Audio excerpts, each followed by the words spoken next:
Hello everybody and welcome back to another video.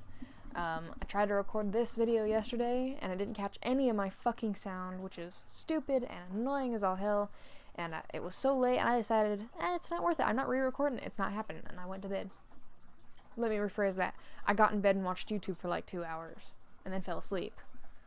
And then woke up at 10 this morning to move the piano out of the way so I can clean out my drawers. And now my back hurts because I didn't lift with my knees, I lifted with my back. And that was a stupid idea. So, I'm sore now. I also have a headache, and I don't know why. It just won't go away. I've tried chugging water, like, I just got a headache, that's all. Yep, so.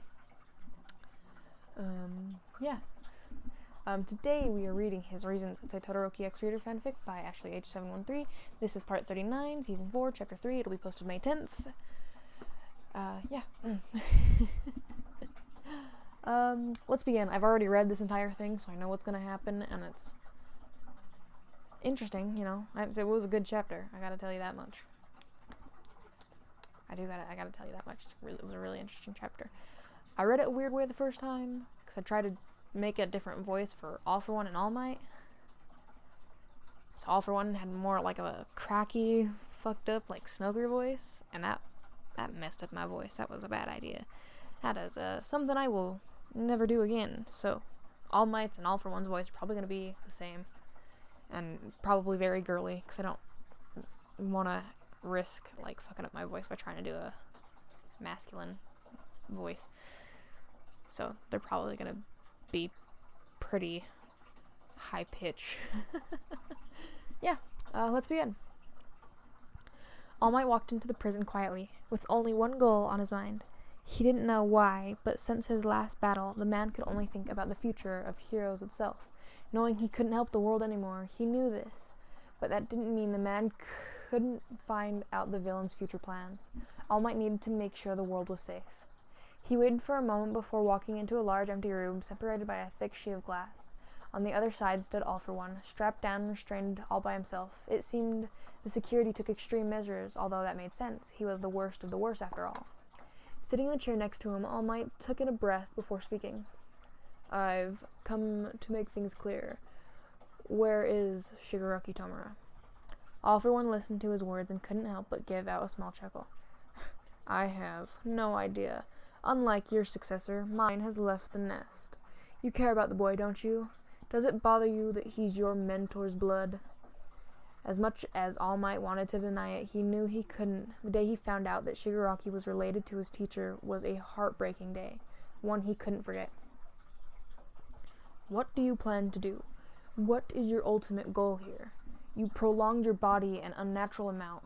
For what? To lie and manipulate those around you? No, there has to be something. Although, once again, the man was only amused.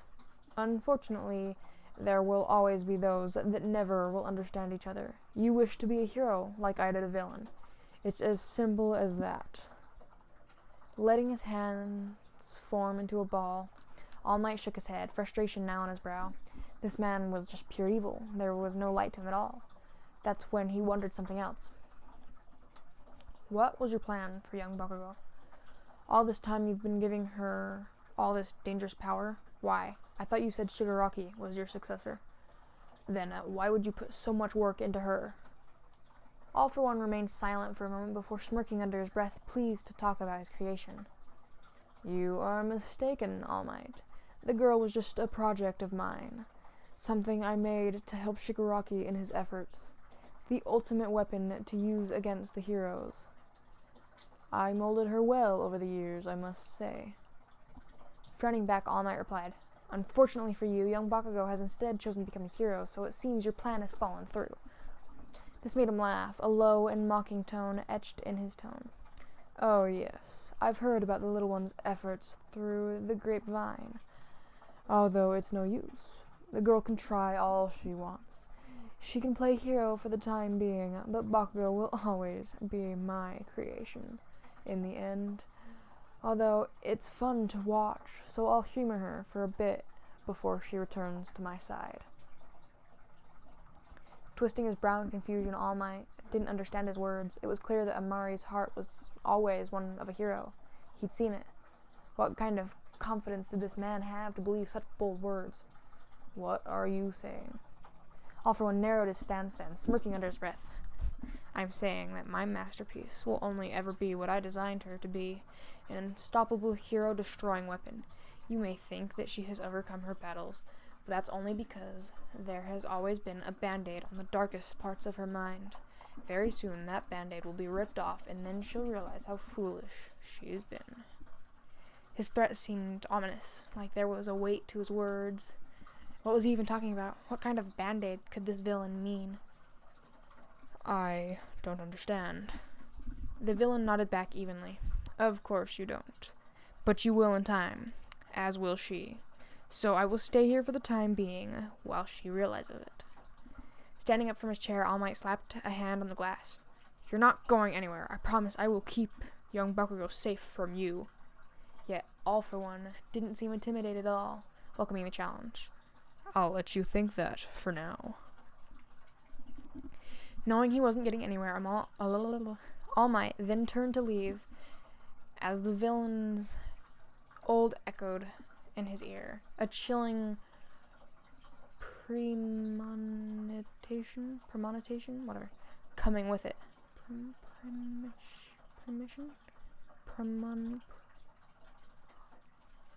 Premonization? I don't know, coming with it. Also, I would watch out if I were you, because I am here. That means others will try to use my masterpiece. She is the rarest creation, after all. Someone may think they can take her away from me. Amari stretched out her arms before heading down the steps into the dorm's common room with her duffel bag at her side. The students were bustling more than normal today, as today was the day of their provisional hero license exams, which allowed them to legally fight villains after passing. Needless to say, everyone was quite restless. Entering the space, she heard Deku's voice first, carrying a cross to her. Good morning, Amari-chan. The girl smiled back, meeting the boy halfway. Good morning, Midoriya. Are you ready for your exam? I already know you're going to do great. Deku blushed back before shaking his head absent-mindedly. Oh, thanks. To be completely honest, I'm a little nervous. I mean, becoming a hero was my dream, and if I pass this test, then that means I'm one step closer, you know?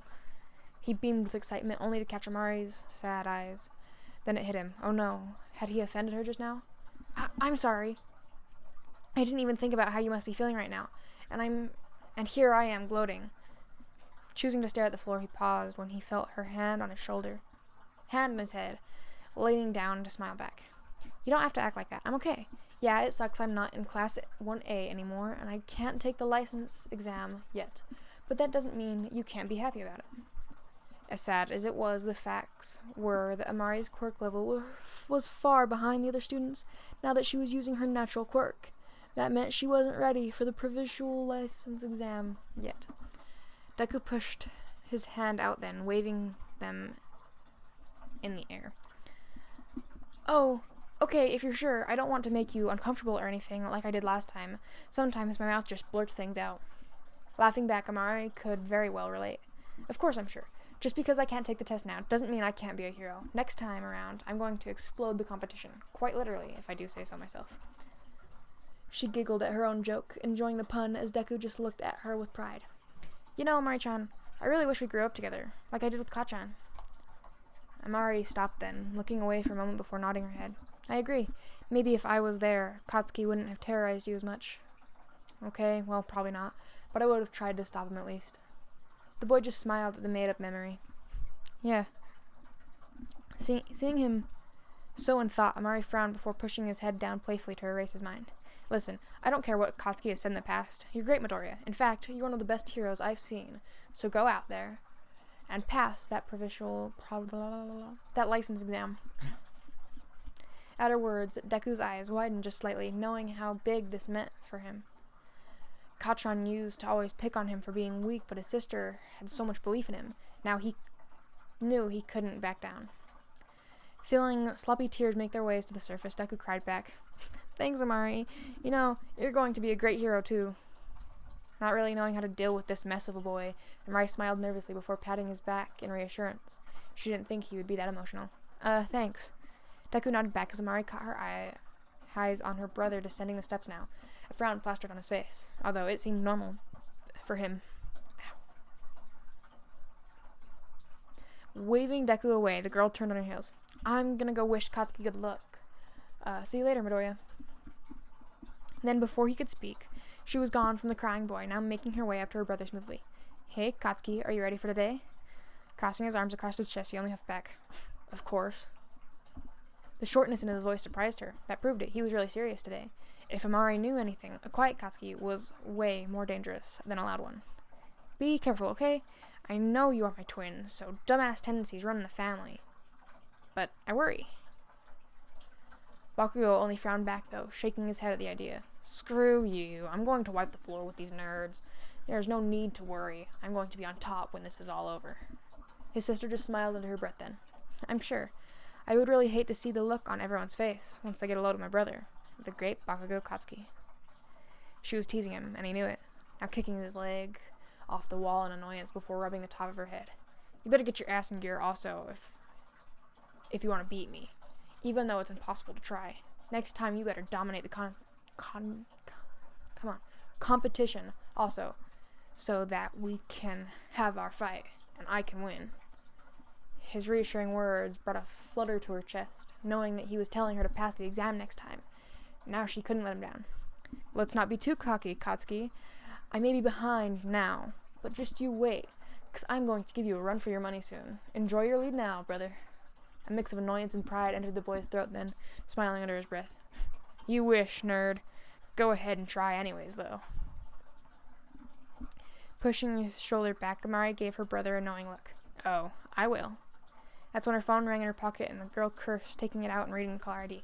Crap, it's Endeavor. I'm going to be late if I don't hurry. Good luck, Katsuki. Call me after, okay? He shrugged his shoulders in response, which was a yes in Bakugo speak, before pushing her back forward towards the door. Whatever, just get out of here and show that number one hero what a Bakugo can do. Winking back, Amari nodded her head before heading out the doors and moving towards Endeavor's agency, silently hoping the exam would go well for him. Blocking a punch from Endeavor, Amari wiped a bead of sweat from her brow as he spoke roughly. Start at 3% today. She nodded her head at the order before allowing the small strands of gold matter to swirl in her fingers at once. Taking a deep breath, then magnetized her quirk to glow a tiny inch brighter. The sweat started to accumulate because of it. She was only using 3% of her quirk out of 100, and yet her body felt like it was going to fall apart. Noticing her struggle, he called back. Hold it, Bakugo. She gritted her teeth before nodding and trying to ignore the pain, instead focusing on the gold swirling between her fingers individually. She missed this feeling. Endeavor saw her breathing even slightly, now knowing that she could control her quirk at this level. It was time to bring it up. Good. Now raise it just slightly to 5%. Watch yourself. Control your breath. Your quirk is part of you, so let it come naturally. Feeling a small bit of doubt in the back of her head, Amari pushed it away before closing her eyes and following his instructions, her hands now burning a bit more. The gold strands then began to glow even brighter as the amount between her palms grew as well. She felt proud of her accomplishment, but quickly felt the backlash of her body as it screamed in pain. Gritting her teeth at the sensation, and never spoke again. Don't lose focus, or you're dead. You don't want to die, do you? His words hammered in her chest and slapped her across the face. Of course she didn't want to die. She was finally happy. There was no way she was going to lose like this, although somehow the words had a sense of familiarity to them. Why did it feel like she had heard them before? Just as she said that, a small voice hissed in her ear, a familiar and cold tone. You don't want to give up, do you? Or else your brother will be so disappointed in you. Twisting her brow in confusion, Amari then opened her eyes to see who the stranger was, only to find herself transported into another room. Instead of the walls of the training arena, now she was in an all-white room, echoing the sides of the walls as she breathed. What just happened? Suddenly she felt herself being stung on her neck and touched the area, only to find some sort of collar or necklace attached to her. The voice calling back just as cruel before. I will only say this once. You will not rest until you complete the course perfectly. You know what happens when you disobey. Her quirk ignited then, although not by her command this time, the small strands sticking to her hands as her neck jolted in pain, the voice booming back. More, my masterpiece. If you can only do this, then you are no use to me. Listening to the voice, Amari gritted her teeth before applying more pressure than before, ignoring Endeavor's previous warning and pushing as hard as she could, the voice taunting her every step of the way. You think your brother would be proud of that? I thought you said you didn't want to be weak anymore. She shook her head then, feeling her chest cry out for help as another faraway voice entered her ear. He sounded desperate. Bakugo, stop. That's too much. Retract your quirk. Yet it seemed that no matter how much she wanted to, Amari was filled with this desire, this need to push herself to her limit. If she didn't do this good enough, then she would be punished. Wait, punished? For what? What were these feelings? No, it's not good enough. The words poured out of her mouth before she could even process them, filling her mind running at 100 miles an hour. Now the strong desire to destroy her chest. She couldn't stop. For some reason, she just couldn't. The voice returned then, closer than before, still drowned out like he was underwater. Bakugo! Shaking her head, Amari felt the power grow in her fingertips as she was then suddenly tackled to the ground, the wind being knocked out of her immediately. She groaned, now blinking for the first time. Well, at least it felt that way anyways. Forcing her eyes on the room, Amari found herself back in the training room, now staring up at the ceiling. What happened? That's when she felt her body seize up in immersed pain, the girl feeling as her insides were getting ripped out. Why had she just felt the pain now? That didn't make any sense. Clutching her heart, she heard Endeavor angrily shout at her. Bakugo, you disregarded my orders. If I hadn't stopped you then, you would have killed yourself right there. Do you even know your position right now? You could have been dead. Hearing his words didn't sound quite right, now remembering the sensation through her body as she muttered back brokenly. I couldn't stop. I don't know what happened. That's when Endeavor's eyes widened with what Amari realized later was fear. Why did he look like that? Shaking her head, Amari sat down at the clinic located in Endeavor's agency as the doctor looked quite puzzled. It's strange. She glanced at Todoroki's dad for a minute before sighing. I'm going to be honest with you. Everything about my life is strange, and this isn't the first time in a doctor's office, so please just tell me what's going on. Endeavor couldn't help but admire her straightforward answer as the doctor questioned. You said that during training you heard a voice? Nodding her head, Amari replied. Yeah, everything was fine, and then I started getting flashes of something unpleasant. The voice appeared that I knew somehow, and then I felt something take over me. Like I couldn't stop fighting or else something bad would happen. There was a silence for a minute before the man spoke again. Bakugo, do you suffer from any kind of memory loss? Mari's eyes widened then. Well, why do you ask? Knowing that meant a yes, the doctor then took one look at the chart before replying. You say that you remember the voice and place, but yet at the same time you don't. What you are describing sounds like a symptom of amnesia, possibly from a traumatic event or situation. It's not uncommon to receive flashes or bits of the memory. Does that sound like something that would fit your case? The girl suddenly felt like she was going to be sick, now regretting that Endeavor was in the same room with her. She didn't want him to know about her. If I said it was, what does that mean? Tapping his pen on the desk, the doctor answered back. It means that whatever your mind wants to forget is slowly returning. I'd say in the next month or so your memory will be fully recovered, especially if you keep experiencing these vivid flashes. Amari looked down at her feet, dreading what this meant. She didn't know if she was ready to know about what happened in America. She already knew it couldn't have been good if her mind made her forget it. But then, what changed? That's when everything hit her at once. Her pills, the doctor said her memory gaps were side effects of the pills. Could that mean that since she stopped using them, her mind was finally able to process what happened back then? The thought alone scared her. I'm sorry, Endeavor. Maybe I'm too much of a mess to train after all. The room was silent then as Endeavor stared at the student with interest. He knew that Amari was taught like a weapon, like a machine from the first day of her internship. But how deep did those scars go? Bakugo, you were created by All For One, correct? At his name, Amari grimaced. I really hate the way you worded that. Although the man didn't seem to care. Regardless of how I worded it, it's the truth. You were taught to become a weapon for years, to push yourself until you broke down for someone else's sake. Narrowing her eyes, the girl didn't really see the point. If he was going to drop her, then he should just do it already. So, he took a step closer then, before replying smoothly. So, changing ideals that quickly isn't possible. I already told you that becoming a hero wasn't going to be easy. Or did you forget that? Frowning back, Amari sighed. No, of course not. That's when his words dropped her frown into a face of shock. A true hero pushes through, no matter the obstacle. If you want to be a hero, then you have to face this obstacle, Bakugo. Not really believing what she was hearing, Amari turned to Endeavor before smirking. Wait, are you trying to give me a pep talk right now? I didn't know you had it in you, Endeavor. It's actually kind of creepy. Shrugging his shoulders back, Endeavor only frowned. I don't particularly care what you decide to do. If you want to give up that easily, then it would honestly be a weight off my shoulders. although Amari felt the care behind his words, reaching forward to tease him a bit. He was trying to encourage her. You know you'd miss me. Don't worry, you're not getting rid of me that easily. Endeavor frowned back, but underneath it was a small nod of approval. Yes, that was the hero he saw at his son's marriage interview. Suddenly the phone began to ring in her back pocket as she took it out and read the caller ID before smiling back. It was Todoroki. It's Shoto. He must have finished his exam.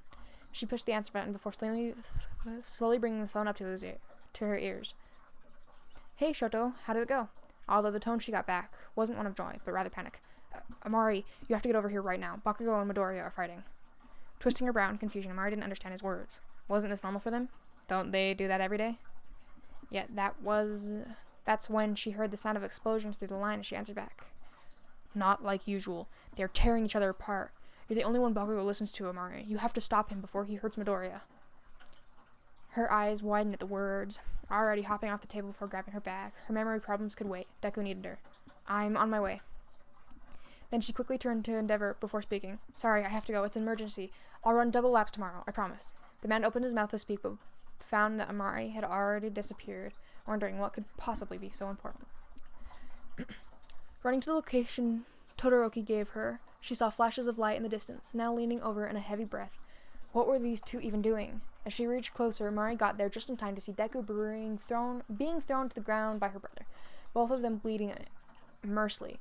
She literally just told Katsuki to be careful. This didn't look careful. She hated how similar they were sometimes. Bakugo raised his fist then, clearly aiming to destroy his childhood friend when Amari felt the need to put a stop to it, running to stand in front of the green-haired boy. Katsuki, stop! Throwing her arms out to stop his attack, Amari then created a small shield to counter her brother's quirk. Although it wasn't enough, the explosion immediately shattered her gold matter, the sparks burning the left side of her arm as it singed her skin. Looking down, though, she found Deku to be unharmed. That was good. Katsuki blinked in shock as the smoke cleared, now seeing his sister injured by his doing. Amari? What the hell are you doing here? Shit, what did I do? Seething back, Deku looked up in concern as well. Amari-chan, your arm! Although Amari didn't seem fazed. Her words tumbled out of her mouth without thinking. It's alright. This is nothing. I've been tested on my body can withstand heat for 5 minutes before receiving permanent damage. Just as she said it, though, the girl stopped herself. Wait, how did she know that? Shaking the thought away, Amari focused on the matter at hand, yelling at Katsuki. Katsuki, what the hell are you thinking? Why are you attacking Midoriya? Do you know what Mr. Aizawa would do if he saw you? You'd be out of UA, dumbass. Eyeing her burn once more, Bakugo scoffed back. This has nothing to do with you. Why did you even get involved? Now get out of my way. I'm going to roast that damn nerd and show him that I'm going to be number one. We already decided to fight, so get out of my way before I hit you too. Deku looked up at Deku looked up at Amari and could see that she was at war with herself for some reason. It was true that he agreed to fight Kachan after all. It's okay, Amari-chan. I agreed to it as well. This is something we both have to do. Narrowing her stance towards her brother, Amari held her ground. Always feeling slightly guilty for not being there for Deku when they were kids. If only she lived in a perfect world where they all could have played together. She was sick of seeing people getting hurt and being angry at each other. No. Bakugo raised a brow then. No. What the fuck do you mean? No. Lifting her hands out even further, Amari had enough.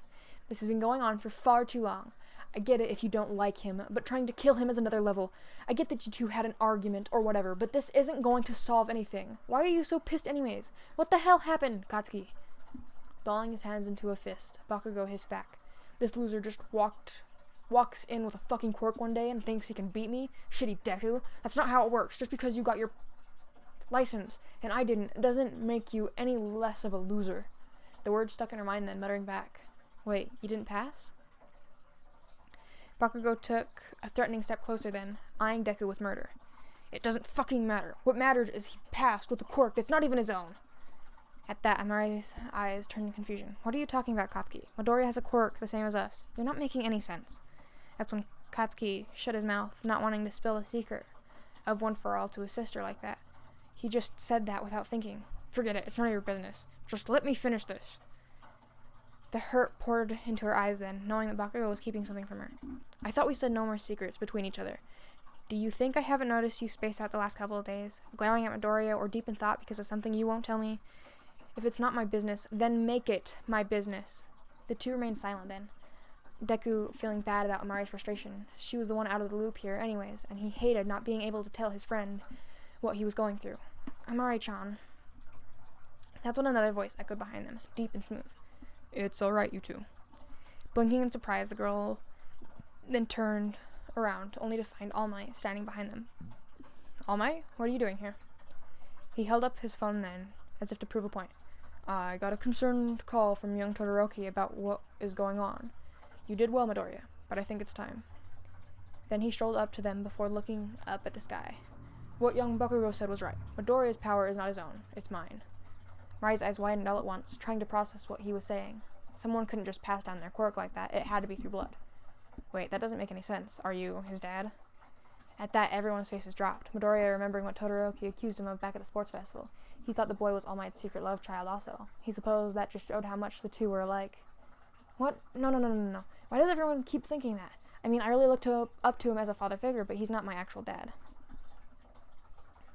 Although, that didn't make any more sense. The girl frowned. Then what do you mean you got your quirk from All Might? Hold on a minute. Is that why you were quirkless before now? But now it's different?